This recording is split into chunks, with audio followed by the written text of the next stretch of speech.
Jadi itu teman-teman semuanya yang apabila terjadi jadi kehamilan yang tidak direncanakan, ini memang berat, tapi ini bagian dari permasalahan. Saya kalau dengar kayak gitu tuh mak teratap gitu soalnya. Oke, lanjut ke Cuti, oh menerapkan puasa. oh ya.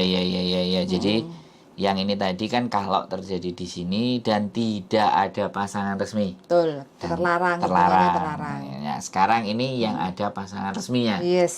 yang ibaratnya dari cuti di Indonesia terus ternyata hamil, Balik ke Hong Kong ternyata atau hamil. sudah dijeng sama majikan, PAP dinyatakan hamil. Nah, iya, lanjut. Yes. Nah, bagi teman-teman yang cuti dan ternyata balik ke Hong Kong jarak 1 bulan, nggak menstruasi,